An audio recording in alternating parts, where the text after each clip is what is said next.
J'ai peur que le message de la vidéo ce soit un peu redondant et que vous disiez mais elle essaye de nous convaincre nous, de se convaincre elle-même. J'ai décidé de reprendre mon projet de joueuse de hockey lesbienne que je n'avais pas fini d'écrire en termes de premier jet parce que je me suis mis moi-même des bâtons dans les roues. C'est quelque chose que je dénonce aussi avec le coloriage. Et vraiment, je suis tellement dans l'hyper-contrôle dans plein de choses dans ma vie que maintenant je lâche prise.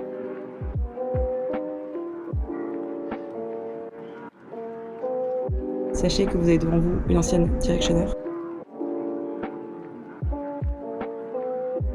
Girl est de retour pour vous parler créativité, étant donné que je suis complètement obsédée par la performance d'Alice Lui. Oui, je sais, j'en parle encore. C'est mon obsession du moment, ça va me passer, vous inquiétez pas.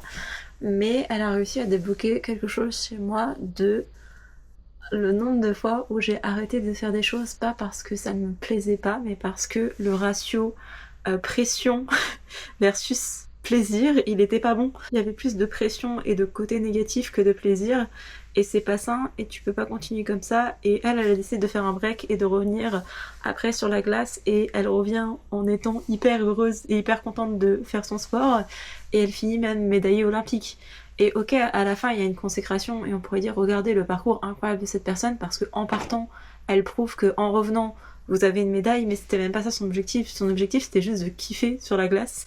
Donc j'ai décidé de me faire kiffer durant ce mois de février slash mois de mars, puisque j'ai eu un petit peu cette idée et j'ai commencé à façonner des choses en février, et ça continuera durant ce mois-là. Et j'espère que ça continuera pour toute ma vie, parce que dans ma vie j'ai aussi fait du sport parce que c'était fun et parce que j'avais envie de le faire, et à chaque fois qu'il y avait un aspect de compétition, je détestais ça parce que j'aime pas me mettre en concurrence avec les autres ou devoir lutter contre moi-même pour un truc qui est censé me procurer de la joie. Et le sport est beaucoup dans ce côté concurrentiel, et même l'une de mes passions premières dans la vie qui est l'écriture, il y a aussi cette espèce de concurrence, même si je n'aime pas ça et que ce n'est pas comme ça que je le vois. N'empêche que, ok, il y a peut-être de la place pour tout le monde, mais on a tous un budget limité, et à un moment donné, les lecteurs ne pourront pas suivre tout le monde à la fois, et plus il y a de livres, et plus il reste peu longtemps sur le marché, donc il y a aussi plein de choses qui sont intervenues. Et j'ai décidé, en fait, en février, de juste écrire parce que j'ai envie d'écrire, et de pas me prendre la tête, et d'arrêter d'écrire que des premiers jets parce que c'est fun, et de ne jamais réécrire la suite de mes histoires. J'ai décidé de reprendre mon projet de joueuse de hockey lesbienne que je n'avais pas fini d'écrire en termes de premier jet parce que je me suis mis moi-même des bâtons dans les roues, et j'allais droit dans le mur avec ce projet étant donné que je l'ai commencé durant l'été 2021. Il y a une vidéo d'ailleurs là-dessus, je vous la mettrai en barre d'informations et dans le petit i, où j'avais décidé d'écrire comme Morgane Moncomble et de faire un truc très structuré, etc. Et jusqu'à présent je me disais que non, ça marchait pas pour moi, comme si je valais mieux que quelqu'un ou que sais-je. Et en fait, d'avoir eu cette structure-là, cette base-là, de faire des fiches personnages, d'écrire énormément de process, ça m'a permis d'aller presque au bout de cette histoire. Et la raison pour laquelle je n'ai pas mis de point final, c'était déjà parce que un attachement émotionnel très fort, et devoir dire au revoir à mes personnages, ça me brisait beaucoup trop le cœur.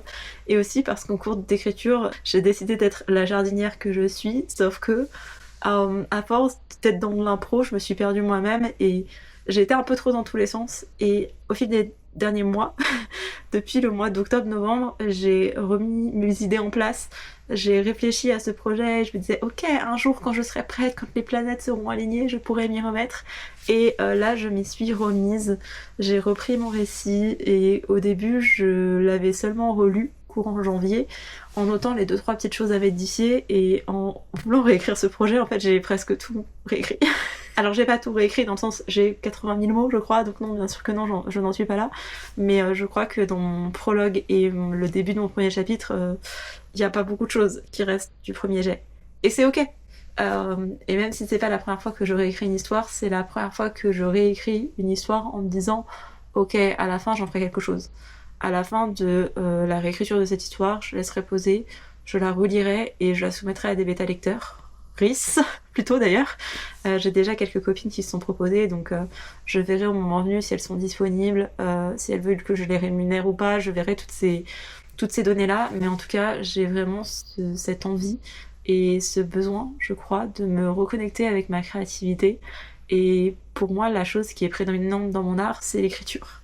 Mais je ne me nourris pas que d'écriture, et c'est de ça on va parler ce vlog, un petit peu comment vous montrer comme tout est art autour de nous, comme tout est créativité. Et je pense qu'en grandissant, on renie un petit peu ces petites parts de soi-même. En tout cas, c'est quelque chose que moi j'ai fait et je me dis qu'on est peut-être plusieurs dans ce cas-là. Mais on a tendance à beaucoup se mettre la pression, à se dire que si quelque chose n'est pas parfait, alors ça vaut pas le coup de le faire, et c'est faux. Et je travaille très fort sur moi-même avec cette idée-là de ne t'empêche pas de faire des choses sous prétexte que ce sera pas aussi bien que tu l'as imaginé, juste fais-les. Et si ça te procure du plaisir et du bonheur derrière, c'est le plus important. Donc je suis dans cet état d'esprit depuis quelques mois maintenant, même depuis 1 an je pense, même si c'est pas égalitaire sur tous les types d'art que je peux faire, toute ma création ou toute ma vie, mais en tout cas c'est l'état d'esprit dans lequel je suis, et avec l'écriture ça s'est vraiment renforcé grâce à Alice à lui. Donc cœur sur elle, je voulais vous partager un petit peu ma façon d'explorer ma créativité, comment j'ai réussi à me reconnecter avec celle-ci, quelques pseudo-tips que je peux vous donner. Je ne sais pas si ça vous servira, mais j'avais envie de partager ce petit bout de chemin avec vous. Ça va être chouette, je vais vous montrer un petit peu de peinture, les différentes formes de peinture, de quelles sont mes ressources, quels sont mes outils aussi, qu'est-ce que je fais en termes d'écriture, comment j'arrive à nourrir toute ma créativité, et ça ne passe pas seulement par le fait d'écrire beaucoup, parce que oui, à force d'écrire, on s'améliore dans l'écriture, c'est comme la lecture, à force de lire régulièrement, on lit plus vite et on arrive à savoir quelles sont les choses qui peuvent nous intéresser. Je pense que c'est plein de petites choses qui arrivent à nourrir mon âme d'artiste, même si c'est très bizarre pour moi de me nommer artiste, mais écoutez, l'écriture est une forme d'art, je pratique cette forme d'art, donc je suis techniquement artiste, et ça doit être aussi pareil pour vous. Essayons de nous légitimer là-dedans. Mais voilà, je vais vous reprendre dans les prochaines semaines qui suivent pour vous partager un petit peu des bouts de vie, des petites choses qui m'arrivent à droite à gauche et qui font que j'ai réussi à me reconnecter avec quelque chose que j'adorais, et quelque chose qui pouvait être pénible à certains moments, j'ai réussi à en faire un truc fun ou un truc sans prise de tête, et c'est le cas avec la réécriture. Étape que je détestais et que maintenant je suis en train d'adorer.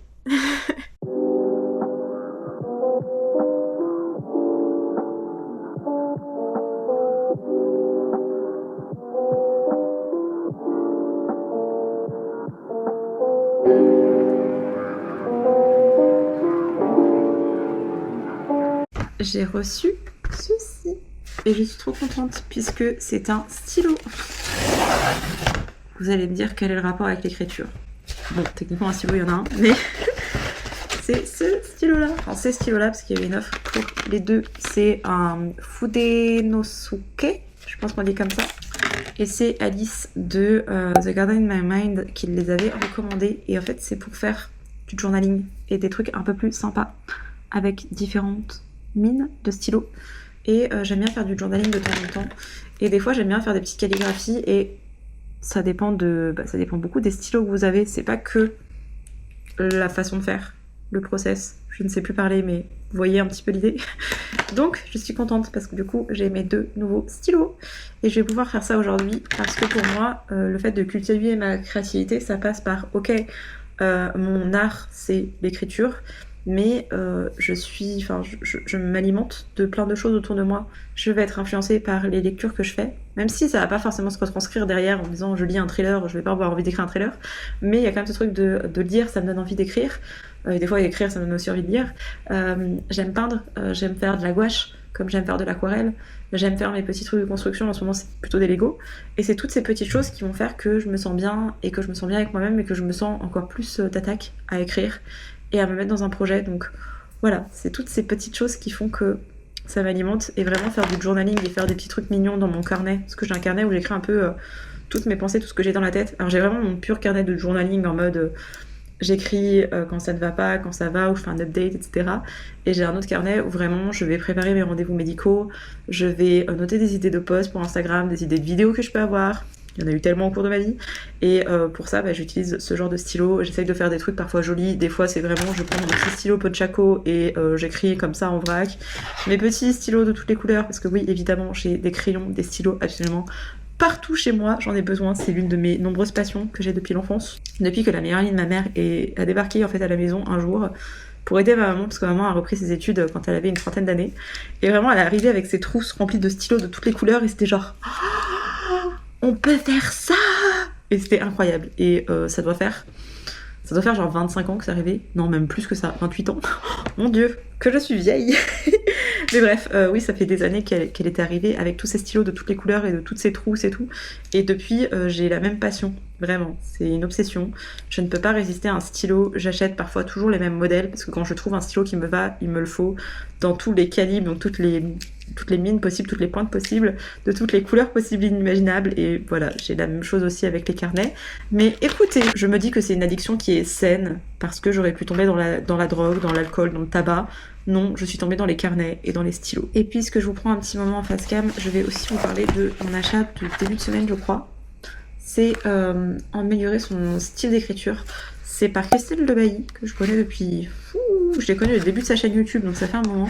Et elle a sorti une espèce de communauté, enfin là une espèce plutôt de communauté qui s'appelle Writership, ou c'est peut-être juste le nom de sa boutique, je ne sais plus, où elle propose notamment ce genre de carnet d'écriture pour avoir des vrais tips et des vrais conseils. Elle donne déjà des conseils sur internet, sur YouTube. Elle fait aussi des live Twitch, si jamais vous ne la connaissez pas, mais elle est assez populaire, je trouve. Et elle a sorti ces carnets-là, vous les avez aussi en version e-book, mais moi je suis beaucoup trop attachée au papier, et surtout quand il est question d'exercice, même sur iPad et tout, j'aime pas du tout. Moi, il me faut du papier, il me faut des stylos, il me faut des crayons surtout. Puis depuis que j'ai acheté ces crayons pastel, vraiment ma passion. Et du coup, j'étais assez curieuse de découvrir l'un de ses bouquins, qui était celui-ci, donc pour améliorer son style d'écriture. Je vous avoue que c'est pas quelque chose qui est le plus important pour moi, le style d'écriture, dans le sens où j'écris pas de la poésie, j'écris pas du théâtre, j'écris pas des genres littéraires qui demandent d'avoir une certaine façon de faire, une certaine, je ne sais pas, méthodologie, notamment avec la poésie. Surtout quand vous décidez d'écrire en rime, vous faites quel type de rime, est-ce que vous faites ça en prose, comment est-ce que vous structurez les choses. Mais moi dans ma romance, je trouve pas qu'avoir un style d'écriture particulier, de mettre des mots très entre guillemets savants ou très soutenus, ça apportera quoi que ce soit à l'histoire. Vraiment, je ne pense pas. Je pense que de faire au plus simple, et c'est généralement le mieux, et je suis quelqu'un qui me prend beaucoup la tête et qui va toujours trop loin. Donc là dans ma réécriture, j'essaye de vraiment plus synthétiser et j'essaie de trouver des petits outils pour m'aider, en sachant que cette chaîne YouTube a ses prémices, vraiment, au début. Je voulais donner, pas forcément des conseils d'écriture, parce que je pense pas qu'il y ait des conseils à donner. Il y a autant de types d'auteurs qu'il n'y a d'auteurs sur Terre, d'auteuristes d'ailleurs, on va inclure quand même les femmes. Mais c'est plutôt que j'étais curieuse de savoir comment est-ce que les gens processent en fait. Et quand j'ai eu mon idée de romance de joueuse de hockey de lesbienne, j'avais décidé de me calquer sur la routine de Morgane Moncomble et un petit peu ce qu'elle faisait, et j'avais pu piocher des choses à droite à gauche. Et on n'a pas du tout la même façon de faire, mais finalement quand j'ai adopté sa méthodologie, et bien c'est là où j'ai vraiment écrit et où j'ai eu vraiment un bon squelette de mon histoire. Et maintenant, je me rends compte que tout ce travail de recherche, de fiches personnages, d'environnement, etc., ça m'a servi. Genre, ça me sert encore maintenant. Alors que je pensais pas. Au moment où j'y faisais, je me prenais la tête et j'en avais marre. Mais en fait, ça sert. Et c'est pour ça que j'adore avoir ce genre de manuel, si je peux dire. Parce que je trouve qu'on a toujours quelque chose à apprendre les uns des autres. Et encore plus des gens quand ils essayent de synthétiser et de tout... mettre dans des cases. J'aime bien mettre les choses dans des cases parce que comme ça, mon cerveau il est bien structuré. Là, j'ai commencé, il y avait tout un truc sur la ponctuation, quand est-ce qu'il faut mettre un point virgule, un petit tiret. Il y avait quoi d'autre aussi, le type de phrase aussi utilisé, la structure et le rythme. C'est des choses avec lesquelles je galère à des moments, mais c'est pas des exercices qui me permettent de synthétiser ça, c'est vraiment la pratique. C'est-à-dire que vraiment mon premier jet, il est dégueulasse. On va se le dire. Il est vraiment crade, où je mets vraiment tout ce que j'ai dans la tête, c'est vraiment juste un truc cool et fun et machin. Et derrière, je me dis, mais pourquoi tu as fait une phrase qui fait 3 lignes? C'est beaucoup trop long. À quel moment les gens reprennent leur souffle?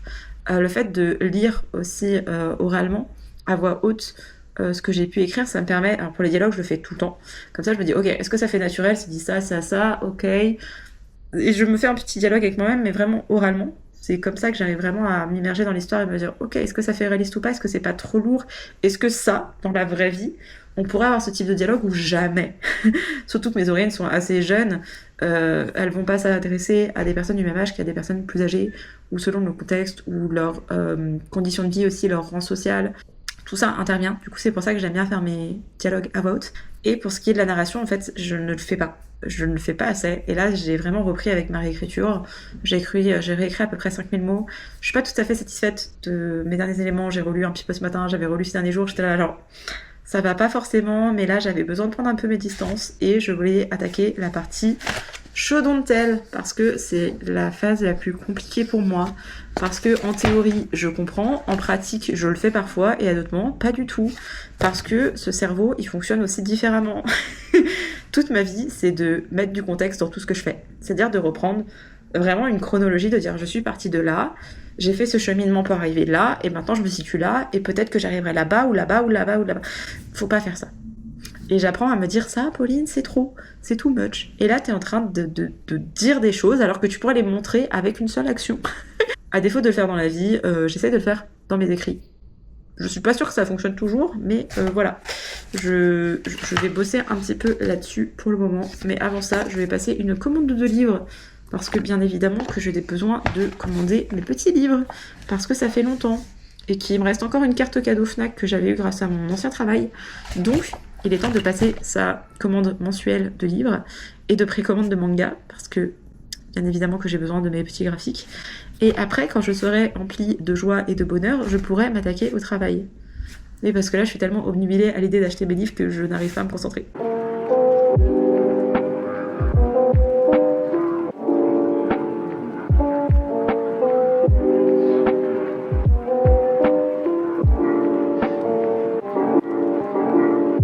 Il faudra me pardonner pour à peu près tout sur ce plan, c'est-à-dire ma tête pas très réveillée, le fait qu'il n'y ait pas beaucoup de lumière, que je me suis douchée pour remettre une forme de pyjama, je ne sais pas, j'ai mis mon t-shirt de Boinou. Aujourd'hui nous allons droit à Boinou. Écoutez les gars, faut quand même rendre justice à ce magnifique lilas et à ce membre de Seventeen absolument incroyable, comme les 12 autres membres. Ce matin, je vais chiller, comme hier soir, parce que ça me fait grave du bien et que là, de toute façon, je suis obnubilée par mon Lego. Et que tant que j'aurai ça en tête, j'arriverai pas à faire autre chose. Et avant, je luttais à forcer à faire des choses qui étaient plus nécessaires, etc. Maintenant, on arrête. On arrête d'essayer d'être productive pour être productive parce que ça ne marche pas avec moi. Donc, je vous présente mon magnifique Lego Van Gogh qui a bien avancé. Et je vous avoue que c'est pas la partie la plus fun parce que autant faire toute cette structure, c'était trop bien, autant faire toutes les fleurs et les détails, je me prends un peu la tête, mais j'aime bien ça quand même.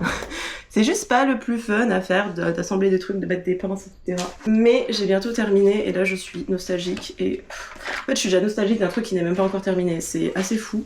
Et derrière je me dis j'ai pas d'autres Lego et bref. Purée, j'en suis à la page 261 sur 300 et quelques. Pauline, il me reste que ça à faire. J'ai déjà fait tout ça les gars.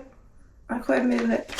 Bref, je voulais me poser avec vous pour discuter des créatrices que j'adore. Parce que j'adore beaucoup de choses dans la vie, si vous n'aviez pas remarqué. Et s'il y a une chose qui reste au fil des... Enfin une chose, un élément qui reste au fil des années, c'est bien mon amour pour les créatrices et pour... Alors quand j'entends créatrice, c'est plutôt pour les artistes qui vendent leurs œuvres sur internet et qui documentent ça via des vidéos. Généralement plutôt YouTube parce que j'aime les longs formats. Et quand j'ai... Je sais plus en quelle année... Non, j'ai débarqué très tôt sur YouTube où il y avait beaucoup de choses concernant l'humour. Mais une fois que je me suis vraiment un petit peu plus étoffée là-dessus, donc il y a 10 ans, j'ai remarqué sur YouTube qu'il y avait pas mal d'artistes qui faisaient des studio vlogs. Et j'ai commencé je crois avec ceux de Si je dis pas de bêtises. Et j'adore. Vraiment j'adore entendre des femmes parce que je ne suis que des femmes. Alors est-ce que c'est essentiellement féminin ou est-ce que c'est moi qui ne suis que des femmes? Je ne sais pas. Est-ce que j'ai besoin de savoir? Je ne suis pas sûre. Et j'adorais et j'adore entendre des femmes parler de leur art, parler de leur création. Et aussi bien la partie purement artistique de comment est-ce que j'imagine les choses, qu'est-ce qui m'inspire dans la vie, qu'est-ce qui fait en sorte que j'en suis arrivée là, est-ce que les personnes ont fait des études d'art, est-ce qu'elles sont autodidactes. J'adore ça, genre vraiment j'adore ça. Je trouve le process hyper intéressant et je trouve ça vraiment inspirant. Et même si j'ai jamais eu vraiment de vocation à... J'ai jamais voulu me lancer dans un milieu artistique dans le sens où j'aime pas forcément dessiner, j'ai jamais été attirée par ce genre de choses. Et apprendre des techniques et des choses comme ça, je sais que c'est essentiel, mais moi j'aime pas ça. J'aime faire les choses parce que ça me détend. Et même, c'est quelque chose que je dénonce aussi avec le coloriage où moi on coloriait, je pense, comme beaucoup quand on était enfant. Et quand j'ai beaucoup dû colorier à l'adolescence, c'était juste en mode ça me vide la tête. Et par la suite, via mes études, j'ai appris que l'art pouvait être thérapeutique et que c'était vraiment le lâcher prise qui était important, le fait de on s'en fout si on déborde, on s'en fout si c'est pas les bonnes couleurs, on s'en fout si à des moments les gens vont dessiner sur un coloriage, on s'en fout. Et c'est vraiment un moyen d'expression et surtout de lâcher prise très important. Et ce que je dénonce maintenant avec le coloriage, c'est que c'est devenu vraiment le truc doit être beau, doit être impeccable, il faut utiliser tel feutre, il faut faire telle nuance, et si tu fais pas ça, quand t'achètes, il faut que tu fasses un nuancier. Et en fait, je me dis, en fait, tout le côté art thérapie, quoi, le côté thérapeutique et le côté de sa détente du coloriage est devenu un truc de productivité, de rentabilité, d'élite, parce qu'il faut avoir certains feutres de certaines marques, de machin, il faut montrer ses plus belles œuvres, il faut faire des dégradés. Et je me dis, non, c'était pas ça l'initiative du truc. Donc c'est vrai que je fais des coloriages de mon côté, je ne les montre pas parce qu'ils sont pas forcément très jolis et que, en fait, je m'en fous qu'ils soient beaux ou pas. Comme quand je fais de l'aquarelle, je m'en fous que mon aquarelle soit belle ou pas selon les critères utilisés pour l'aquarelle. Pareil avec la peinture, avec la gouache, je m'en fous. Je m'en fous vraiment de tout ça parce que ce qui est important pour moi, c'est ce que ça me procure. Et vraiment, je suis tellement dans l'hyper-contrôle dans plein de choses dans ma vie que maintenant, je lâche prise pour des choses, et notamment le côté artistique. Et j'aime les Lego parce que c'est très structurel et que c'est très carré et que c'est comme ça et que c'est pas autrement, on n'a pas de choix et que on peut pas le modifier, et encore il y a des gens qui le font. J'aime le Lego pour ça, j'aime les constructions de manière générale pour ça. Par contre, pour tout ce qui touche à l'art, je veux pas me prendre la tête et je veux vraiment faire les choses simplement comme ça me vient. Et de suivre des artistes, ça me permet aussi de voir, ah ok, elle fait comme ça, ou il y a telle technique, ou même comment elles-mêmes gèrent la pression, gèrent leur vie. Est-ce qu'on peut encore vivre de l'art aujourd'hui en 2026 ? Et je trouve ça hyper intéressant et pertinent. Et c'est vrai que beaucoup de choses passent via les réseaux, alors que y avait une vie avant les réseaux. Donc je trouve super intéressant de voir ce que font les autres. Et même si moi, j'ai jamais eu vocation à vivre de l'art, de l'art. C'est bizarre parce que même si je n'ai pas été publiée, j'ai jamais envisagé de vivre de l'art. Ou en tout cas, je vois trop l'art comme quelque chose de la peinture, des stickers, des prints, du dessin, ce genre de choses, des tableaux. Quelque chose de... Je ne sais pas, il y a sûrement un terme pour dire ça, mais en fait, l'art, on le définit souvent comme ça, et on pense pas forcément au cinéma, on pense pas forcément à l'écriture, on pense pas forcément à, même dans tout ce qui va être manuel, je sais pas, la sidérurgie, ou des œuvres comme ça qui sont peut-être plus particulières. Maintenant, on entend beaucoup parler de la céramique et des gens qui vendent leur céramique. Avant, c'était quelque chose où c'était un peu à part, parce que c'était de l'art, mais un peu à part, vous voyez. Il y avait quand même une certaine validation à avoir, un certain mouvement, une certaine homogénéité à maintenir. Et maintenant, il y a plein de choses qui se font, etc. Mais moi, j'ai jamais voulu vivre de ça. Et même si demain, j'ai un roman qui se fait publier, en fait, je n'ai jamais voulu vivre de ma plume parce que c'est beaucoup trop de précarité et que moi, je ne peux pas vivre sur des avaloirs ridicules en France parce que c'est vraiment absurde ce qu'on donne aux artistes. En plus de ça, même quand les livres se vendent bien, on n'augmente pas forcément les avaloirs et ça reste beaucoup un truc de rentabilité et de, en fait, tu dois toujours produire plus pour pouvoir vivre de ton art. Beaucoup de gens ont des jobs alimentaires à côté, donc ça veut dire être en 35 heures et derrière travailler en plus.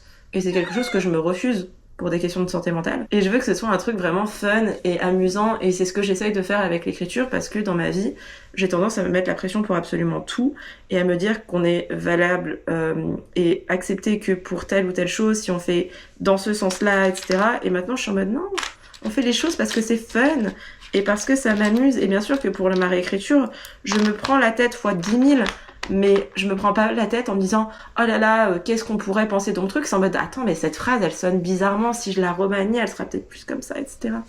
Et j'ai l'impression de partir dans tous les sens et de ne pas avancer mon Lego. Mais c'est vrai que j'avais vraiment ce côté de pression que je me mettais et que je me suis détachée en fait avec l'aquarelle. Vraiment, l'aquarelle c'était magique chez moi, c'était en mode je m'en fous si c'est moche. Et en plus, la plupart des gens à qui je vais montrer mes trucs, ils s'y connaisseraient en aquarelle, donc ils sont en mode oh, mais c'est trop joli, en sachant que moi je fais du coloriage sur aquarelle, donc je ne dessine pas parce que je ne sais pas dessiner. Et les gens sont juste en mode waouh, c'est trop joli. Je dis oui, c'est les visuels de Kay Evan, j'adore son travail. Tous les tableaux que vous voyez dans ma chambre, c'est Kay Evan. Et j'adore ce qu'elle fait, et j'aime bien comme elle documente les choses sur son compte Instagram surtout, même sur sa chaîne YouTube, même si c'est un petit peu différent. Voilà, une autre artiste à suivre, Keivan. C'est vraiment ma numéro 1 en termes d'art et de ce qu'elle peut proposer, en sachant qu'en ce moment elle est en train de faire de la peinture à l'huile. Et je trouve ça hyper intéressant parce que c'est un truc qui m'attire pas du tout. Je trouve ça chiant et galère, etc. En plus, ça pue la peinture à l'huile et tout ce que vous devez mélanger avec. Et c'est vraiment en mode, c'est un truc que je ferais jamais, qui m'attire pas du tout. Mais je trouve ça hyper passionnant la façon dont elle le montre. Et via des petites séries de vidéos. Alors que sur YouTube, c'est plus là, elle est en train de documenter sa retraite artistique qu'elle a fait au Japon. Vraiment, les décors, sa façon de tourner, sa façon de monter ses vidéos, c'est hyper reposant, j'adore. Mais c'est pas non plus ma youtubeuse créatrice, youtubeuse préférée, parce que il y en a d'autres que j'adore. Une autre artiste que j'adore, et j'adore depuis très longtemps, c'est Ectomorph. Alors maintenant, elle ne vit plus de son art, et toute sa réflexion autour de ça, je l'ai trouvée tellement, mais tellement intéressante. Parce que elle disait qu'elle avait perdu justement une forme de créativité, de liberté, parce que de vouloir vivre de son art, fallait le faire sous pression, fallait vendre, fallait être rentable, fallait... Et en plus de ça, avec l'arrivée de l'IA et de plein de personnes qui décident, et surtout des entreprises, parce que le problème c'est les entreprises, qui décident de faire appel à des IA plutôt qu'à des artistes, qu'à des graphistes, etc. Elle a perdu certains clients où c'était plus compliqué et pour des marchés, et il y a beaucoup trop de gens, d'entreprises, d'associations qui veulent avoir des œuvres gratuites ou non mais vous allez être payé en visibilité, et elle dénonce tout ça, et je trouve ça hyper intéressant de montrer que ok, tu peux être passionné par quelque chose et que c'est de l'art, mais pour autant t'as besoin d'argent pour vivre en fait dans cette société capitaliste, et sans vouloir être dans de l'abondance, t'as quand même besoin d'avoir un certain minimum de revenus quoi, en sachant que le statut d'auto-entrepreneur il est quand même pourri. Alors la facilité de pouvoir créer son entreprise rapidement, mais bien taxé quand même hein. Et j'adore le fait qu'elle dénonce tout ça et qu'elle ait eu un petit revirement par rapport à tout ça, ou plein de réflexions. J'ai adoré, enfin j'adore la suivre encore aujourd'hui. Ça doit faire 10 ans que je la suis, non 8 ans. Vraiment dans les premiers temps qu'elle avait sa chaîne, dans les 6 mois qu'elle a eu sa chaîne. J'adore aussi la suivre sur Instagram, parce que du coup elle fait toujours de l'art, sa vie tourne autour de l'art, mais de manière différente, où elle gagne sa vie grâce à la création de contenu. Mais par contre, est-ce qu'un jour je vais trouver la bonne pièce ou pas? Mais par contre, elle décide de continuer de faire de l'art, mais pour le fun, parce qu'elle adore ça. Et je trouve ça tellement bien de voir ça, je trouve ça tellement inspirant. Et de l'avoir vu évoluer, et de l'avoir, entre guillemets, se reconnecter avec sa passion. Mais incroyable. Et il y a une autre créatrice que je suis depuis qu'elle a lancé sa chaîne, parce que c'est tout récent, c'est vraiment, ça date de début d'année. Je ne sais plus son nom, je vous mettrai de toute façon toutes les chaînes YouTube ou les comptes Instagram à l'écran et en barre d'informations. Je la trouve géniale parce que elle a pas du tout un art qui me touche, où elle fait beaucoup des choses par rapport à des je sais même pas comment on peut dire, des prints par rapport à des personnages ou ce genre de choses. Je suis pas trop attirée par les portraits, à part les portraits hyper réalistes, et c'est quand même assez une niche, et j'aimerais pas forcément, enfin je sais pas si déjà beaucoup de créatrices partagent quand ce sont des portraits. Quand ce sont des commandes en plus de ça et des choses très réalistes, on peut reconnaître les gens, donc je suis pas sûre que les clients veuillent être visible sur internet. J'ai jamais suivi de personnes qui faisaient des portraitistes très réalistes par rapport à ça. Mais j'adore cette créatrice. Je ne sais juste plus son nom parce que c'est assez récent le fait que je la suive. Ça fait 2 mois et demi quoi. Mais je l'adore. J'adore ce qu'elle fait. J'adore ce qu'elle propose. Et c'est elle aussi qui m'a motivée à me dire ok, fais cette vidéo un peu sur la création, sur comment est-ce que je vois la créativité, sur comment est-ce que je ressens les choses. Et on a trop tendance à croire que l'écriture n'est pas un art ou que c'est quelque chose d'un peu à part entière, alors que non, ça s'inscrit tout à fait là-dedans. Et mon rêve de faire des studio vlogs, des trucs très esthétiques et mimes, c'est tout ça, hein. Mais moi j'écris. Et je sais pas comment je peux vous partager mon écriture en sachant que, à part vous lire des passages, je sais pas comment je peux partager ça. En plus là je suis en phase de réécriture, donc c'est encore plus complexe je trouve, parce que je suis censée faire quoi? Vous montrer le avant-après de ce que j'ai fait, mais c'est pas quelque chose qui est visuel, c'est quelque chose qui se lit, qui se vit, quoi. Donc voilà, sachez que c'est grâce à cette personne, dont j'ai oublié le nom bien évidemment, que j'ai décidé de faire cette vidéo et de me dire vas-y prends ta caméra et parle aussi de ta façon à toi de vivre la créativité, de comment est-ce que tu t'inspires dans la vie. Et comme vous le voyez, c'est chaotique, mais c'est aussi ça. C'est pas que des portraitistes, des gens qui ont étudié, qui font des masters en création littéraire, c'est pas que ça. Aux États-Unis, c'est très répandu, et en France, ça existe depuis quelques années maintenant, ça commence à se faire. Mais il y a plein de profils atypiques, et il n'y a pas forcément des gens qui sortent des écoles pour devenir auteur, autrice, en France en tout cas. Et c'est aussi pour vous montrer qu'on peut être créatif de plein de manières différentes et que des fois on se nourrit de choses qui n'ont rien à voir avec la créativité, avec la création à proprement parler. Vous n'avez pas besoin d'aller au musée pour être inspiré pour vous-même faire des tableaux. Vous n'avez pas besoin de lire énormément pour avoir envie d'écrire des histoires à votre tour. Vraiment, j'ai écrit avant même de lire, en fait, à part les trucs que je pouvais lire rapidement à l'école, en grande section de maternelle et le début de CP. Et après, j'ai écrit mes propres histoires parce que j'avais trop d'imagination et que je me suis dit, ok, je peux jouer avec mes jouets, mais là, j'ai envie que ce soit genre sur papier, j'ai envie que ce soit un truc qui reste. Et vraiment, pour moi, tout est inspirant et rien ne l'est en même temps. Et c'est ce que je voulais vous montrer aujourd'hui. Enfin, aujourd'hui. Ces derniers jours, les quelques semaines de tournage, parce que j'ai filmé à plein de moments où j'écrivais sans forcément avoir envie de parler. Parce que je sais pas comment vous partager ça. Mais sachez que l'écriture est aussi une forme d'art et que je trouve ça chouette de vous montrer qu'il n'y a pas de parcours typique et qu'il n'y a pas forcément... Enfin, on est plus bloqué par nos propres... Hey, j'ai pas fait du bon côté. Oops, I did it again. Je sais pas ce que j'ai foutu avec mon Lego en même temps que je vous parlais, donc je vais devoir reprendre cette partie-là. Mais on accepte. Mais c'est vrai que je voulais vous montrer un petit peu une autre forme d'art et pas forcément un parcours typique de... C'est pas parce que je lis beaucoup que je vais écrire beaucoup. Genre en ce moment, je ne lis pas énormément parce que... Bah, déjà la reprise du travail, la fatigue, mon cerveau est en ébullition, donc c'est impossible, enfin presque impossible pour moi de me poser, à part quand je fais quelque chose de très physique, comme là. Et là, je vous parle, mais avant ça, j'étais en train de me refaire les épisodes d'urgence en même temps que je faisais mon Lego. Alors que d'habitude, le Lego, je le fais dans le silence total, mais là, je suis dans une espèce de brouhaha mental qui est nécessaire, donc c'est en mode, ok, on accepte, on fait comme ça. Mais c'est vrai qu'en ce moment, je ne lis pas, et pour autant, je suis sur une réécriture, quoi. Donc c'est ça que je trouve chouette de montrer.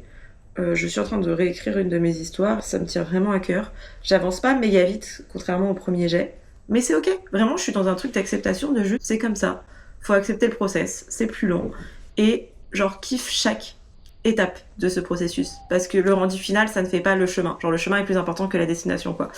Donc voilà, je voulais vous partager ça. Des petites pistes de réflexion, un petit peu ce que j'ai en tête dernièrement. Et j'ai bientôt plus de batterie, donc je vais m'arrêter là. Mais je voulais aussi vous recommander certaines créatrices et certaines youtubeuses qui font de l'art. Et j'adore leur façon de voir des choses. Et je sais que les studio vlogs m'inspirent beaucoup, même si ce n'est pas le type d'art que je pratique. Donc voilà, vous avez quelques ressources parce que c'est vrai que j'en parle souvent. Mais je ne donne pas forcément de nom parce que j'oublie de le mettre en barre d'infos. Mais sachez que c'est mes petites chouchoutes du moment.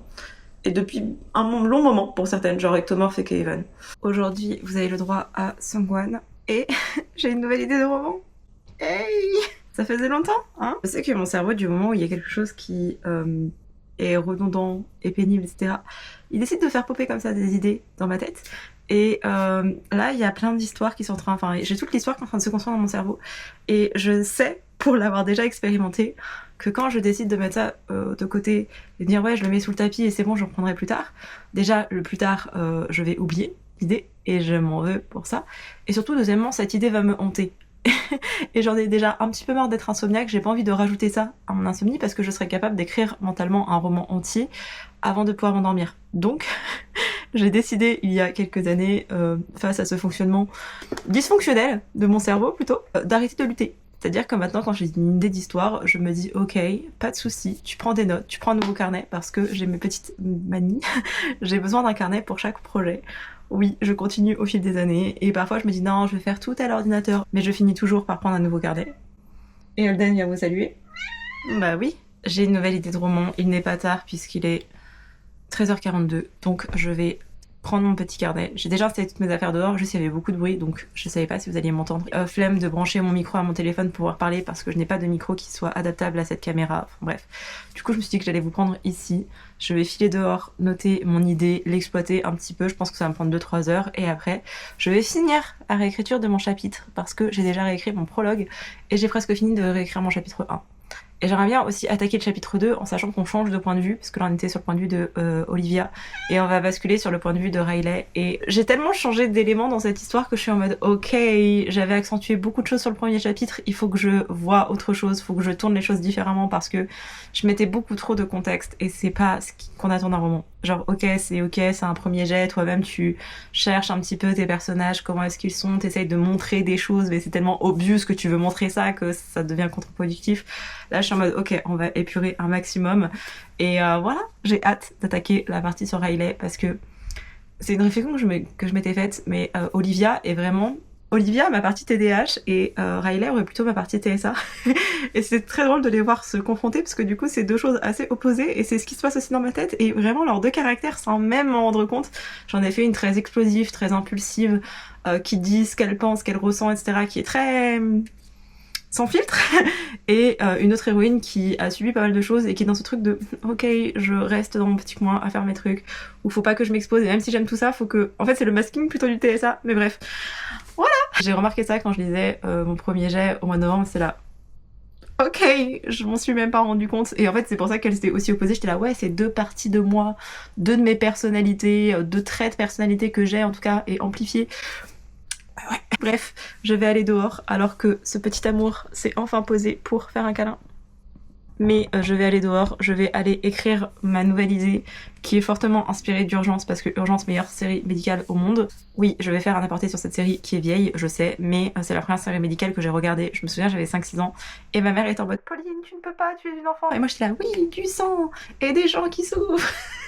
Vraiment, j'ai voulu être dans le soin en partie grâce à cette série, je pense. Ça m'a tellement façonné que voilà. Et médicalement parlant, de toutes les séries médicales que j'ai pu regarder, Urgence c'est celle qui se rapproche le plus de la réalité.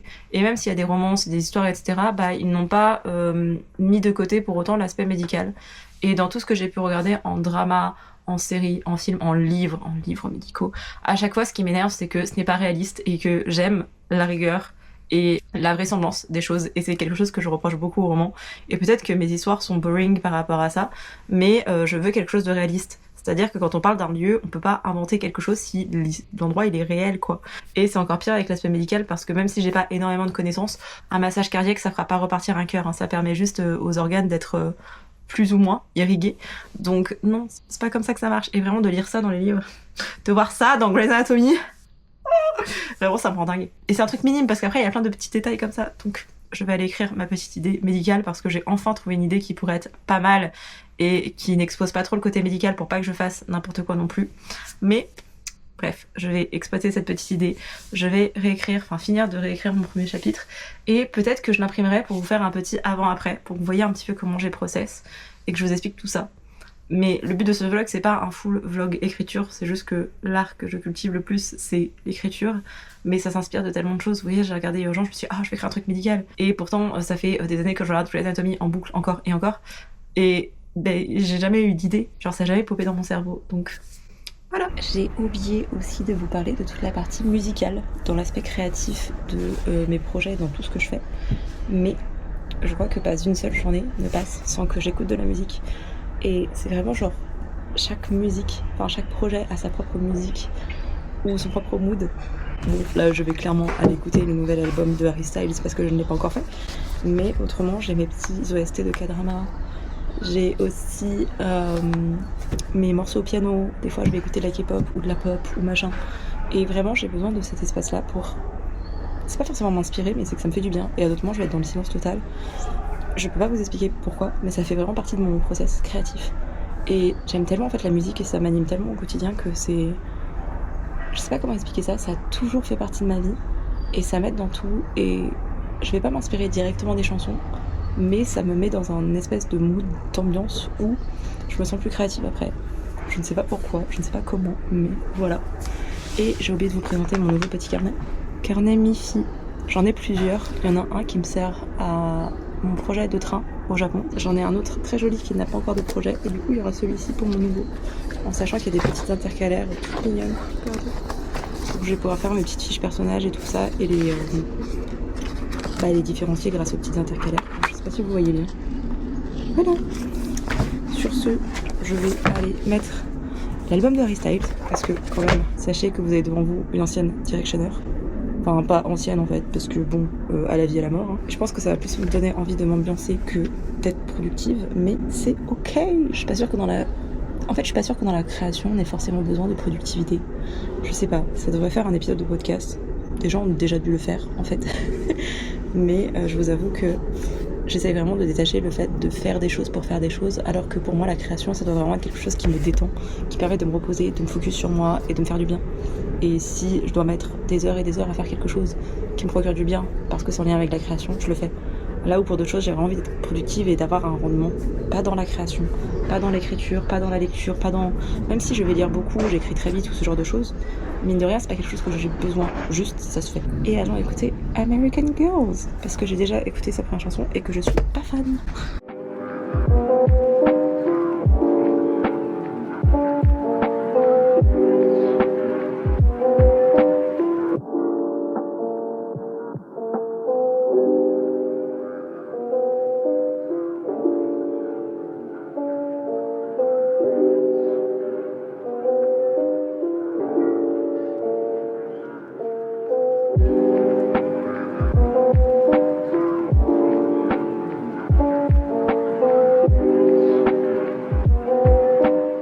Mon visage se dégrade de minute en minute, mais je pense pas que je vais imprimer ce que j'ai écrit parce que j'aime bien revenir dessus. En fait, à chaque fois que je commence une nouvelle session, je reviens sur l'ancienne. Et pour vous donner un petit ordre d'idée de ce que ça donne, mon deuxième jet du coup, j'ai écrit mon prologue et mon premier chapitre, je l'ai enfin fini. Et j'ai tout juste commencé le deuxième et ça me donne 6396 mots. Et initialement, tout ça, ça regroupait, je pense pas qu'il y aura énormément de différence. En fait, j'ai effacé pas mal de choses, mais j'ai rajouté d'autres choses. Donc oui, je suis à 6000 et quelques mots, et avant, j'en étais à 5203. En fait, je pense avoir enlevé des éléments, ce qui est vrai, mais comme j'ai remodifié, bah, on se retrouve avec quand même beaucoup plus de mots qu'avant. Enfin, un peu plus de 1000 mots. Vraiment, dites-vous, mon premier jet, en sachant qu'il n'est pas terminé, ok ? Il manque au moins 3 chapitres à mon premier jet. Il faisait déjà 65 000 mots. Voilà. En sachant que je suis pas la pro des descriptions, c'est-à-dire que moi j'ai un décor en tête quand j'écris et je pense pas forcément à l'annoncer au lecteur. Et j'aime pas lire des énormes descriptions de plein de trucs parce que même en tant que lectrice, je me fais mes propres films et on peut me dire ça se passe sur une île paradisiaque, un truc où il fait chaud. Si ma tête il fait -3, bah il fera -3 degrés en fait. Comme si on me dit le personnage il est brun, si j'ai envie qu'elle soit blonde, et bah elle va être blonde à ce moment-là. Il y a que les couleurs de peau des personnages que je ne modifie pas, ou du coup pareil, je me fais un film d'une personne qui parfois est une célébrité ou parfois une personne que je connais même pas en fait, que j'imagine pleinement. Je m'en fous que l'autrice elle peut dire oui il est comme ci, il est comme ça, très bien, ça t'appartient. Mais moi, en tant que lectrice, je réinvente ton histoire comme je veux quoi. Bref, je suis contente d'avoir enfin fini mon chapitre 1. J'avais écrit plutôt mon idée de roman comme ça, c'est bon, c'est noté, ça est sorti de mon cerveau et je vous jure de l'avoir écrit. Ça m'a pris un peu plus de 2 heures du coup, mais c'est derrière moi. J'ai pu finir mon chapitre 1 tranquillement. Et je suis bien contente. J'ai un petit problème dans ma vie, étant donné que quand je veux me lancer dans quelque chose, j'ai besoin de tout posséder. Donc c'est parti pour tout mon matériel d'aquarelle, en sachant que... Alors j'en ai pas tant que ça, parce que ça fait longtemps que j'en ai pas racheté, mais... Je sais pas quand est-ce que je retournerai à Lyon, mais il faut que je passe dans cette boutique incroyable qui est pas très loin de Bellecour, qu'une copine m'a fait connaître. Déjà, pour faire de l'aquarelle, nous avons besoin d'eau. Donc j'ai un petit verre. J'ai aussi mon petit torchon qui me sert pour essuyer mes pinceaux, pour changer de couleur, etc. J'ai ce petit truc de chez Cultura, donc Monali, où je peux faire mes petits mélanges comme ça, parce que je n'ai pas de palette, étant donné que les palettes en plastique pour l'aquarelle, c'est pas ouf. Autrement, il faudrait d'autres types de palettes, et je veux pas en fait. Je me dis autant faire ça sur du papier, ça me va très bien. J'ai mes petites peintures, moi je prends que des Winsor & Newton. Quelqu'un m'a dit que c'était bien pour commencer, que c'était du pro, mais pas du méga pro, machin. Ça coûte quand même un rein. Donc là nous avons du lilas, du rouge. Je sais que les plus connaisseurs voudront le nom. Donc nous avons le Winsor Violette Windsor. Nous avons le rouge foncé sans cadmium. Et nous avons du gris de Davy, qui est mon petit préféré. C'est un gris mais magnifique, un peu vert et tout. Et ensuite je m'étais acheté cette petite palette parce que pareil, recommandée par une meuf que je suivais, qui disait que c'était bien pour débuter. Nous avons donc 12 couleurs qui étaient déjà préétablies. Et je m'étais acheté ça dans ma fameuse petite boutique à Lyon, où je m'étais racheté aussi entre temps des petites couleurs qui sont en train de se faire la malle. Voilà, j'ai aussi des petites couleurs. On voit pas trop, mais j'ai du violet un peu fuchsia, j'ai du violet un peu plus vif. J'ai de l'indigo, qui est je pense ma couleur préférée en aquarelle. Vraiment, ça donne cette espèce de bleu, parce que c'est un bleu l'indigo. Et ça rend pas justice à la caméra et cette absence de lumière. Mais c'est un bleu que je peux vraiment nuancer et aller jusqu'au gris, je le trouve mais pépitas. J'ai acheté du blanc, même si c'est pas très utile en aquarelle, j'en avais envie. Je me suis acheté différentes teintes de marron. Et voilà, et ensuite nous avons les pinceaux. J'en ai acheté un chez... Franchement, je sais même pas s'il s'appelle Raphaël ou si la marque c'est KRL. J'ai acheté ça, j'en ai acheté de chez Winsor & Newton. Et j'en avais acheté, je pense que ça c'était ceux de chez Cultura. Mais ce que j'utilise le plus c'est celui-ci. C'est celui de chez Winsor & Newton. Je crois que c'est genre 8 balles le pinceau. Et niveau papier, etc., moi je fais tout ça avec les devantures de Kayvan. Elle vend ça sur sa boutique. Et je les trouve tellement beaux. Voilà, je vous parlais, je crois, plutôt des tableaux de Kayvan que j'adore. Il y a aussi la version qu'on peut colorier soi-même, voire aquareller. Genre celui-ci, il est présent. Il est où mon petit chat? Il est où le petit chat? Là. Il est présent ici chez moi, je peux l'aquareller. Le prendre en modèle ou pas, mais voilà, il y a plein de devantures, je trouve ça très chouette.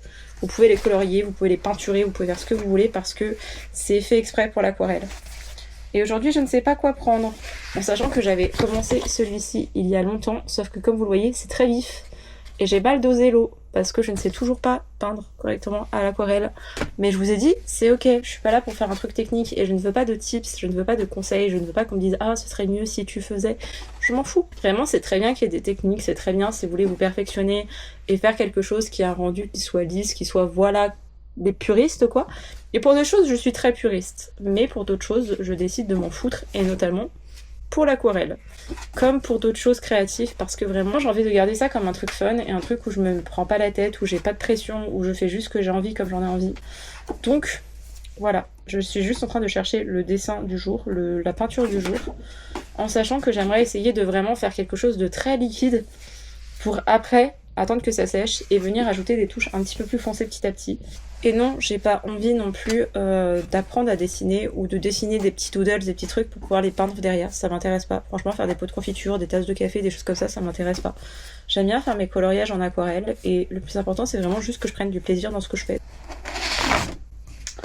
On va se prendre celui-là, en sachant que le papier aquarellable doit être un peu plus épais, étant donné qu'on fout une tonne d'eau dessus. Si j'ai un petit objectif en aquarelle, je ne sais plus où est-ce que je l'ai mis, il est là.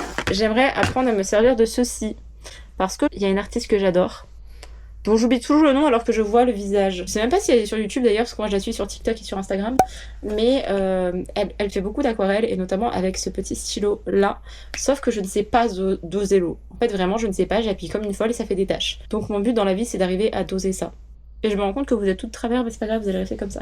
Je vais juste me mettre avec mon petit, parce que bien évidemment que j'ai un petit support et tout, je vais caler mes petits dessins et on va voir ce qu'on fait en sachant que je ne sais vraiment pas vers quoi aller. Je vous ai parlé un petit peu plus tôt de mon rapport à la musique et au fait que j'avais besoin de musique dans ma vie. Que c'était quelque chose... En fait, vraiment, ça m'accompagne dans à peu près toutes les activités et toutes les choses de ma vie. J'ai besoin de musique et j'adore ça. Et c'est vrai que il y a il y a plusieurs teams qui s'affrontent concernant l'écriture et la musique, où des gens font des playlists dédiées pour chaque projet, etc. Moi, pas du tout. J'en ai déjà parlé, mais c'est plutôt une question de mood.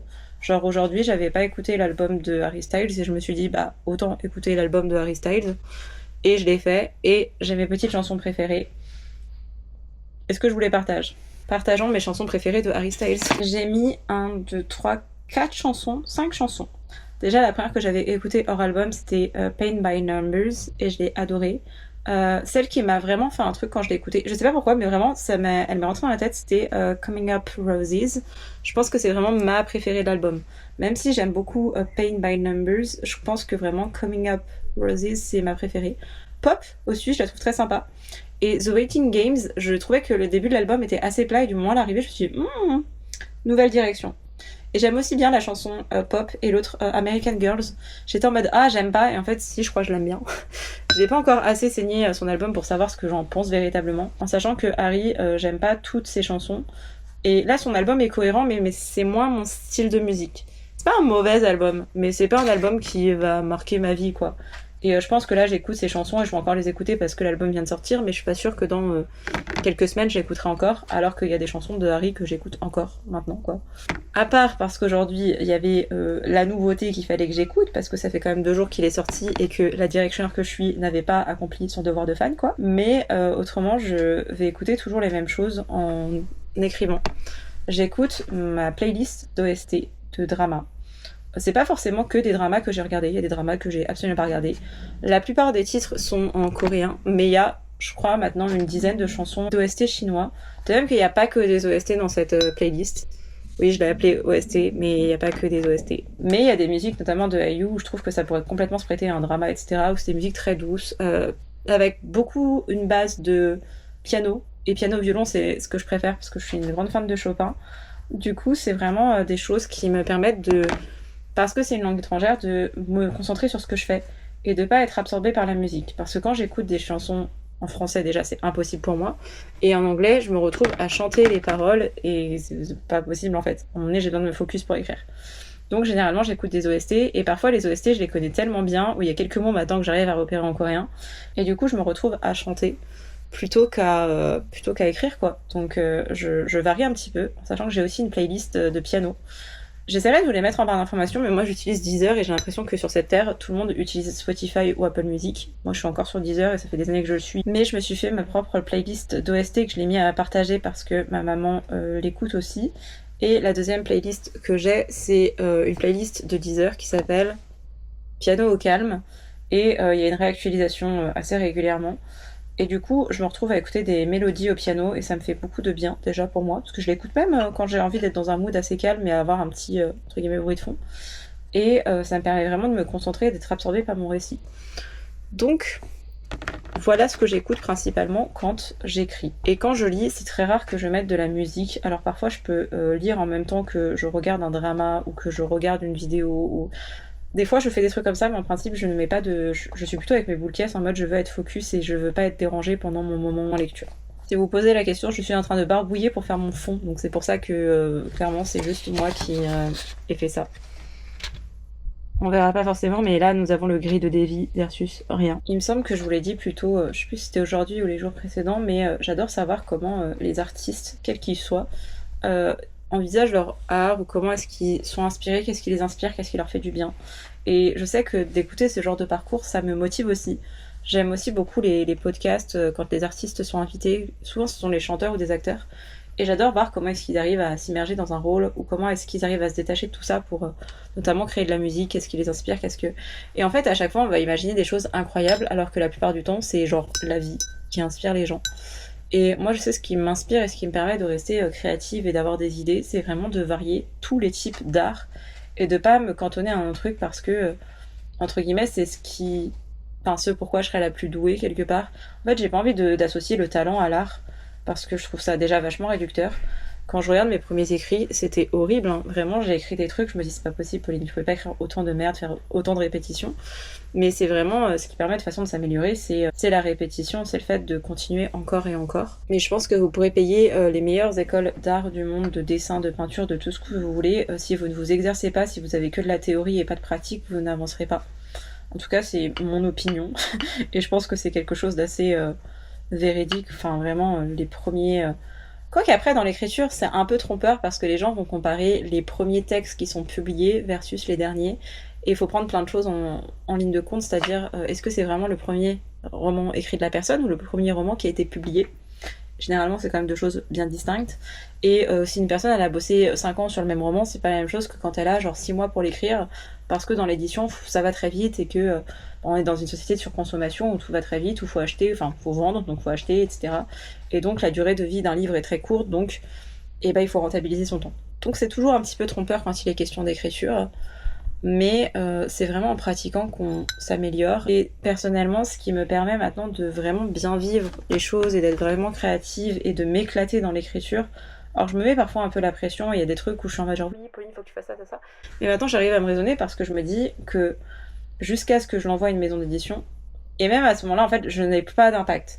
J'ai un impact dans ce que j'écris au moment où je l'écris, quand je le relis, mais du moment où tu le soumets à une maison d'édition, déjà tu n'es pas obligé de le soumettre à une maison d'édition. Et deuxièmement, du moment où tu le soumets à quelqu'un, que ce soit un bêta-lecteur, une amie, un parent, à des lecteurs, parce que même quand tu franchis l'étape de l'édition, après le texte ne t'appartient plus vraiment et c'est les gens qui vont l'interpréter de la manière dont ils ont envie de l'interpréter. Comme je vous disais, plutôt que si j'ai envie que les personnages ils soient bruns alors qu'on me les décrit blonds ou vice-versa, il m'appartient de le faire, quoi. Comme je suis très maligne, j'avais enlevé les petites boîtes de mes aquarelles, là, de mes petits trucs là-dedans, là. Je sais plus comment ça s'appelle. Et ben, du coup, je peux pas vous donner les références des couleurs. Mais cette couleur-là, un peu marronné, rougeâtre, je ne sais pas trop comment, très sympa, j'aime beaucoup. Donc ça va être le fond pour mon deuxième truc. Je suis pas sûre que ce que je raconte, ça fasse écho à des gens ou que ça ait vraiment un sens. Mais du moment où j'ai arrêté de me prendre la tête avec les choses et à vouloir tout faire parfaitement, et bien c'est là où j'ai le plus réussi à faire des choses dans ma vie. Parce qu'avant, je me bloquais toute seule avec la pression que je me mettais, où je n'essayais pas de faire des choses de peur que ce ne soit pas parfait. Sauf que qui peut juger que quelque chose est parfait ou ne l'est pas? C'est juste une question de sensibilité. Et bien sûr, si vous faites des fautes ou ce genre de choses, on peut vous dire, ok, en termes grammatical ou d'orthographe, etc., c'est pas bon. Mais autrement, c'est vraiment un terme de sensibilité.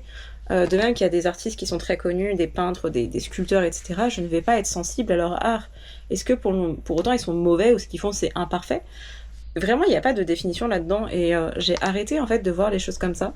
Et maintenant, j'essaie vraiment de profiter de la vie et de l'art de manière générale en me disant juste, si c'est un truc que j'ai envie de faire, je le fais. Et je me pose plus mille et une questions de oui, est-ce que je suis légitime à le faire? Attends, il faut que je connaisse toute la technique pour me lancer et machin. Avant, vraiment, je passais ma vie à me dire que oh, j'aimerais trop faire ci ou ça, mais quand on me demandait pourquoi je le faisais pas, j'étais en mode non, mais en fait, si je réussis pas, sauf qu'il n'y a pas de réussite à tirer, je trouve, de tout ça. Ma seule réussite, en fait, aujourd'hui, en termes artistiques, c'est vraiment de me dire est-ce que je me fais kiffer ou pas? Est-ce que je kiffe ce que je fais? J'aime ce que je fais? Ça veut dire que j'ai réussi. Le rendu final, il est moche et machin, je m'en fous. Ce qui compte, c'est le plaisir que j'ai retiré en faisant l'activité. Genre là, je suis en train de vous parler, c'est sympa, mais bientôt, je vais couper ma caméra pour juste pouvoir kiffer mon moment avec moi-même, sans musique, sans rien. Peut-être des bouquets pour pas entendre le bruit extérieur, mes voisins et mon chat qui va faire des va-et-vient, etc. Mais c'est juste mon petit moment à moi où j'aime ce que je fais, ça me repose, ça me détend, ça me fait du bien. Et c'est tout ce qui compte. Et c'est tout ce qui devrait compter, en fait, je trouve, dans la créativité, dans la création de manière générale. C'est comme pour YouTube ou les réseaux, ou même BookTok, etc. En fait, à chaque fois, on croit que pour se lancer, il nous faut du matériel, il nous faut une audience, il nous faut ci, il nous faut ça. Attends, j'ai pas le meilleur téléphone. Attends, j'ai pas le meilleur micro. Attends, et c'est juste des excuses qu'on se met parce qu'on a peur de mal faire et on a peur, en fait, de est-ce qu'on va réussir ou pas. Et malheureusement, la réussite, ça passe que par des chiffres de est-ce que tu peux gagner de l'argent grâce à ce que tu fais. Et je suis pas d'accord avec cette idée-là. J'écris depuis des années, peut-être que je serai jamais publiée. Et ça me ferait chier parce qu'il y a des projets, je me dis, oh là là, ce serait trop cool que des gens puissent les lire. Et bah, de me dire qu'il y a des gens qui liront pas ces trucs-là, alors que, par exemple, c'est un roman qui inclut de la diversité, où j'aborde des thématiques assez fortes et tout, je trouverais ça cool qu'on puisse trouver ça en librairie. Parce qu'on n'en trouve pas actuellement et que bah, moi, en tant que lectrice, j'aimerais retrouver ça. Et en tant qu'autrice, bah, j'aimerais proposer ça et que les maisons d'édition me soutiennent là-dessus. Mais pour autant, c'est pas quelque chose qui rendra mon roman plus légitime ou pas. Si un jour je décide de passer par l'auto-édition, eh bien je déciderai de la passer par l'auto-édition. Si je décide de passer par Wattpad parce que je me dis qu'au moins c'est quelque chose qui est accessible et qui est gratuit, je passerai peut-être par ça. Franchement, j'en sais rien, j'ai pas pensé, je me suis pas projetée aussi loin. Mais maintenant, je suis plus dans un truc de me dire, ok, le plus important, c'est pas la finalité, c'est pas le résultat, c'est pas... En fait, ouais, c'est pas le rendu final, c'est vraiment tout le process. Et il faut que je kiffe tout le process pour me dire, ok, si jamais un jour je me fais éditer, et en plus ça se dépendra pour quel livre, la fierté ce sera de se dire, regarde, t'es parti de ça, de ce truc imparfait, et t'as rendu cette chose-là, déjà c'est sorti de ta tête, Pauline, et ça a rendu ça, un truc qui est encore mieux, qui est plus cool, qui est plus construit, qui est plus... Et en même temps, il y a des autoristes qui vont dire que justement le travail éditorial a rendu leur travail un peu trop lisse et qu'ils aimaient leurs imperfections, etc. Et c'est plein de questionnements à avoir, hein. Franchement, je suis jamais passée par process d'édition, donc je ne peux pas savoir. Mais je veux juste pouvoir kiffer tout le process. Et si jamais un jour je me fais publier, eh bien ce sera cool. Mais ça enlèvera rien de toutes ces années que j'ai passées à juste créer pour le fun. Et je veux continuer à créer pour le fun, juste parce que c'est amusant, juste parce que ça me fait du bien, juste parce que je trouve ça cool de partager ça, même en vidéo, là, aujourd'hui. J'ai juste envie d'être dans cette espèce de procédé-là. Et vraiment, Alice à lui, avec son mindset, elle a bouleversé quelque chose en moi où je le faisais déjà un peu, mais là, elle a tellement légitimé la chose. Et vraiment, elle, à la fin, elle a eu une médaille olympique et c'est très bien. Mais même si elle l'avait pas eu, elle aurait été contente. Parce que ce qui comptait le plus pour elle, c'est de pouvoir s'entraîner comme elle voulait, de manger comme elle voulait, de pouvoir patiner sur des musiques qu'elle avait choisies et juste kiffer son moment. Et je me dis, je veux avoir le même état d'esprit et je pense que maintenant je suis un peu plus détachée du regard des autres et je suis tellement mieux depuis que je me libère de tout ça que je me dis, vas-y, continue en fait. Tant que ça te fait du plaisir, tant que ça te fait du bien, on s'en fout. Et si c'est pas parfait, et si ça fait des taches dans ta peinture, et ben ça fait des taches dans ta peinture, on s'en fout. Et c'est pareil avec l'écriture. Si tu mets 8 fois le mot et ou mais dans ta phrase, ok, à un moment donné, il faudra peut-être changer. Mais si toi, ça te va et ça te convient, genre, c'est quoi le problème? J'ai un problème avec cette couleur, parce que j'ai beau mettre de l'eau et tout, j'arrive pas à unifier une partie. Je comprends pas. C'est un mystère. Je me demande si ça vient pas du papier. Parce que de l'autre côté, c'est nickel, et de ce côté-là, je ne comprends pas. Est-ce que ça vient de la peinture? Est-ce que ça vient de moi? Est-ce que les mouvements de mon pinceau ne sont pas bons? Du coup, ça crée ce truc-là. Je vais vous montrer, comme ça, vous allez voir un truc qui me satisfait et un truc qui me satisfait pas. Regardez, genre là, il est mime, c'est tout est homogène, c'est bien gris de partout. Et regardez là, ça fait plein de couleurs différentes, alors que c'est la même nuance. Mais c'est que j'ai mal géré l'eau. Et c'est pas grave. Je vais essayer de rattraper ça, et si jamais ça reste comme ça, je saurai que ça ne marche pas comme ça, qu'il faut peut-être que je mouille un peu plus le papier, ou que je mette un petit peu moins de matière, ou peut-être que cette couleur, il faut que je la travaille différemment, je n'en sais rien. Mais je tirerai une leçon de tout ça. Et on s'en fout du résultat final. C'est juste là, ça me fait plaisir de colorier mon petit truc. Et c'est via toutes ces petites activités, en fait, que j'arrive à être créative, et que j'arrive à faire plein de choses. J'ai peur que le message de la vidéo ce soit un peu redondant et que vous disiez mais elle essaye de nous convaincre, nous, de se convaincre elle-même. Mais c'est surtout vous montrer que on s'en fout que ce soit parfait, que ce soit bien lisse, que ce soit tout. On s'en fout, juste faites les choses qui vous font plaisir et qu'est-ce que vous risquez derrière? Je vous dis pas de quitter votre job pour vous consacrer à votre art ou à quelque chose qui vous plaît, je vous dis de faire les choses sans se soucier du regard des autres et en se disant en fait si c'était une amie qui le ferait, c'était un membre de votre famille que vous appréciez, ou si c'était votre chat, votre chien qui le faisait, et ben vous serez hyper content de lui. Et parce que c'est vous, vous allez avoir un regard négatif sur la chose. Alors que c'est pas la chose le problème, c'est votre regard sur vous et sur les choses. C'était ça un petit peu le message de cette vidéo qui est, je pense, pas ressorti. Et je voulais vous parler d'écriture parce que ça faisait longtemps et que je suis dans un process de réécriture, ce qui n'est pas arrivé depuis des années. Et là, je le fais sérieusement et je le fais de manière assidue, sans trop me mettre la pression, et c'est fun. Donc voilà, je voulais vous partager ça à travers cette vidéo. Peut-être que le message sera passé, peut-être pas. Allez regarder encore une fois la performance d'Alice à lui, parce que incroyable, exceptionnel. J'ai regardé plein d'interviews, et vraiment ça m'a même remotivé à faire un sport que j'avais arrêté pour des questions de compétition, parce que je déteste la compétition. Déjà, je comprends pas le principe d'être en compétition avec un autre être humain, qui est forcément différent de nous. Et je suis toujours en compétition, enfin j'ai toujours été en compétition avec moi-même, maintenant c'est plus en mode c'est quoi? Arrêtons d'être en guerre avec soi et commençons à genre faire la paix et être amis avec soi-même. Donc c'est ce que j'essaie de faire et ce qui me permet d'y arriver, c'est de diversifier les choses et de passer notamment par là. La chose la plus essentielle pour moi, c'est l'écriture, mais même mes moments d'aquarelle ou de gouache, ou même quand je monte mes Lego, peut-être que pour certains ce sera pas de l'art, mais pour moi c'est une forme d'art et c'est juste cultiver des moments qui n'appartiennent qu'à moi. J'ai voulu vous partager certaines choses au cours de cette vidéo. Je vous ai pas filmé tous les moments où j'écrivais, je vous ai pas filmé tous les moments où je pouvais aussi lire, parce que j'ai lu quand même un petit peu entre temps. Je vous ai pas partagé tout ce que je pouvais faire, mais en fait c'est plein de petits bouts de ma vie que j'ai décidé de condenser dans une seule vidéo pour vous dire voilà ce que c'est être créatif, c'est juste se foutre la paix, c'est juste arrêter d'avoir des attentes, d'être trop dur, de toujours chercher la perfection, c'est juste accepter d'être soi et de se dire ok là je suis là, peut-être que je suis en bas dans mon estime, mais je peux que aller de l'avant quoi. Et c'est en s'entraînant qu'on devient entre guillemets meilleur, mais en fait on devient surtout plus indulgent avec soi-même et c'est ça qu'il faut retenir, je pense. Je vais m'arrêter là parce que je pense que cette vidéo est déjà bien trop longue et je pars un peu dans tous les sens, mais vous saurez maintenant que je fais tous ces petits trucs pour me détendre, pour cultiver ma créativité et que ça n'a pas besoin d'être parfait, ça n'a pas besoin d'être exposable dans un musée. C'est des choses que vous pouvez garder pour vous, vous n'êtes pas obligé de les partager et c'est pas parce que c'est pas parfait que ça n'a pas de valeur. Ce qui compte c'est vraiment le plaisir que vous en retirez, la satisfaction que vous en avez et pas ce que éventuellement telle ou telle personne pourrait penser ou de où je me situe par rapport à une autre personne. C'est vraiment voilà d'où vous partez et bien sûr quand vous commencez une activité vous ne pouvez pas être exceptionnel. Vous n'avez pas un talent inné comme ça, il y a personne qui est né en sachant marcher, en sachant lire, en sachant jouer d'un instrument, personne. Genre vraiment c'est l'apprentissage, c'est à force de pratiquer. Des gens ont des facilités par rapport à d'autres, mais c'est vraiment l'entraînement et la répétition des choses qui fait que vous devenez entre guillemets meilleur, ou en tout cas qu'en regardant le résultat final, vous serez peut-être moins dur avec vous-même. Parce que je pense que c'est plutôt une question d'observation que de véritable résultat. Mais bref, je vais m'arrêter là. J'espère que cette longue vidéo vous a plu et Écoutez, j'ai une liste longue comme le bras de vidéos que j'aimerais faire un jour, mais j'ai pas envie de me mettre la pression, donc on verra quand est-ce qu'on se retrouvera et quelle sera la thématique.